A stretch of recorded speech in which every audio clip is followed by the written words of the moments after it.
So, we're here in Animal Bites and andun si Rika.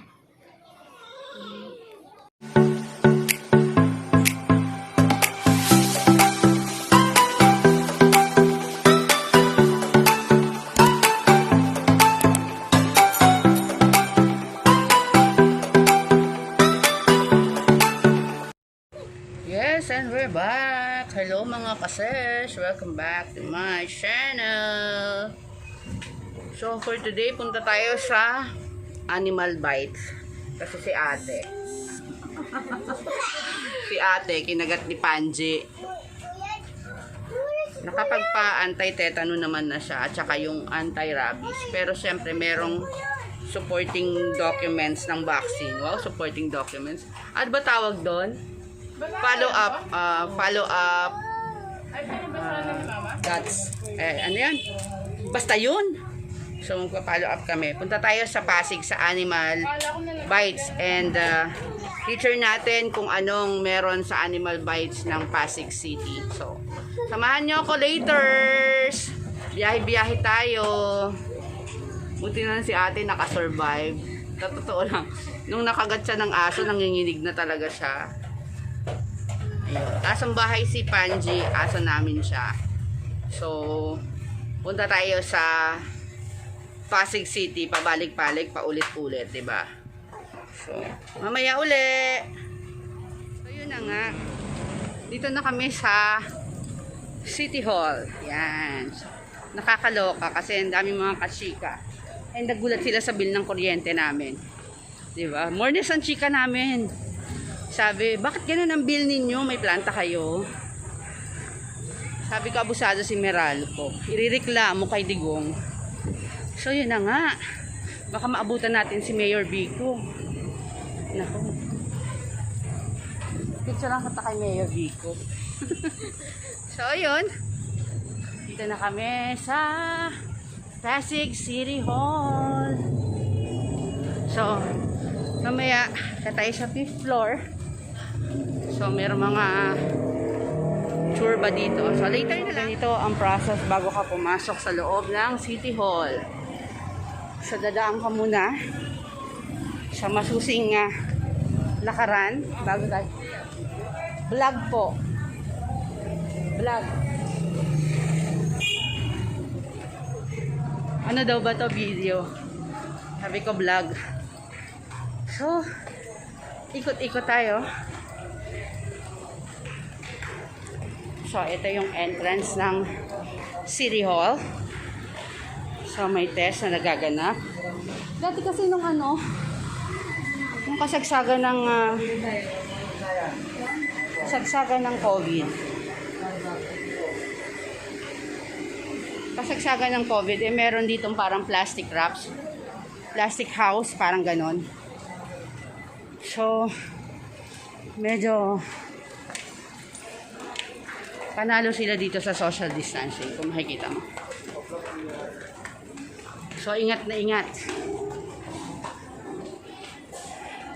Dati kasi kapag pumasok ka dito, or umakyat ka dito, medyo wagas ang tao dito. Ano na lang tayo, doon tayo mag-elevator.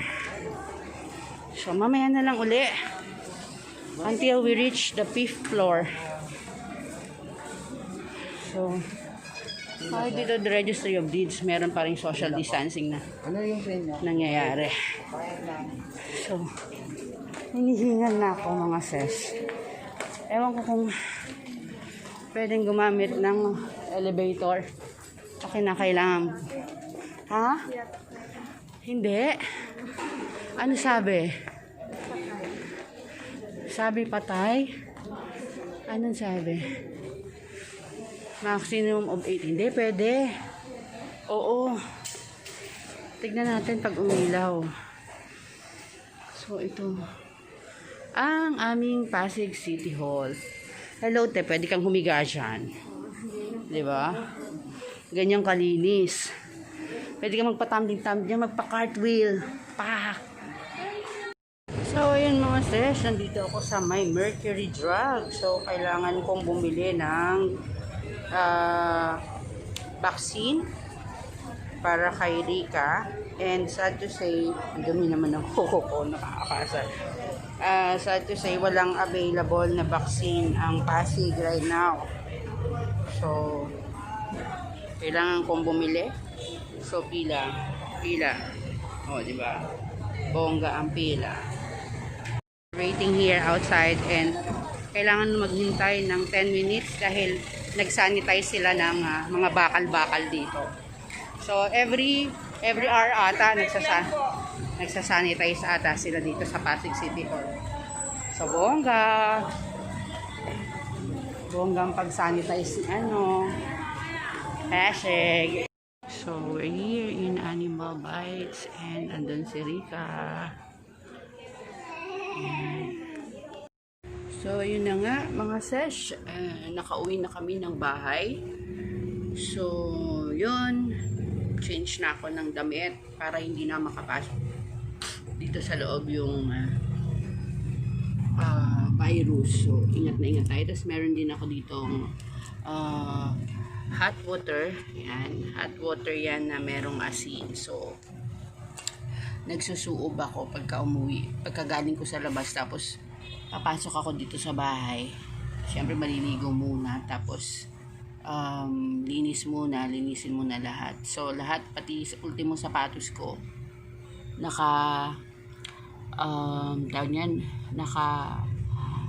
chlorine. So, nag-ano kami ng tubig, tas chlorine.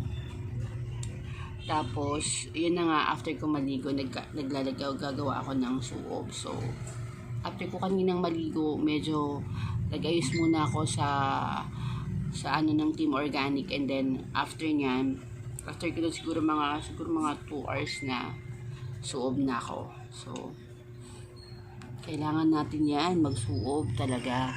So, anyways, dahil nga walang vaccine, walang available na vaccine ng Pasig City. Libre kaso siguro dahil sa nangyayari ngayon dito sa atin, medyo nauubusan din at walang supply ngayon ng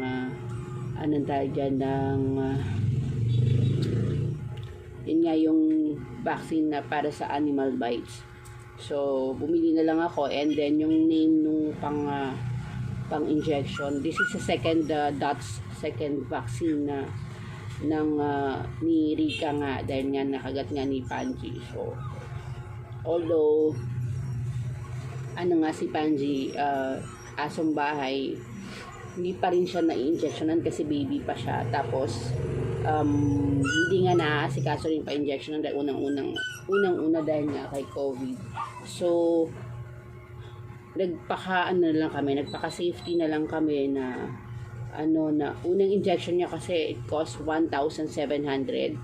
And then yung second nga, yung eto nga, nasa 1,300 yung Spida yung name nung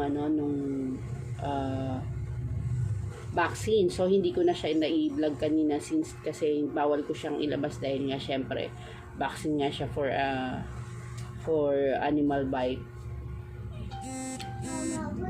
Akit ka dun kay Kuya Dwayne.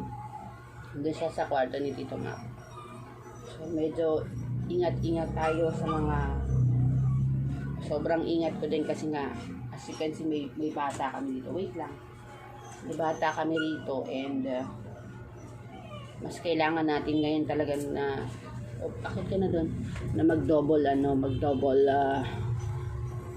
tawag dyan, mag-double ingat. So siguro hanggang dito muna. I'm going to end up this vlog for today kasi nga marami pa akong dapat gawin. Ang dami kong nagpending na trabaho sa Team Organic. So marami akong hindi na aasikaso ngayon dahil nga sobrang busy. So tapos nag-post nga ako sa Facebook regarding dun sa Meralco na inabot kami ng 65,000. So nag-trending siya. Tingnan natin kung anong mangyayari at sana magawa ng solusyon ng Meralco yung problema na yan. So for now, I will going to end this vlog for today's vlog para nga bigyan daan natin yung mga dapat kong gawin for today. So nakakapag-vlog ako pagka yung kailangan ko na lang gawin na para maging files ng buhay natin. So, for today,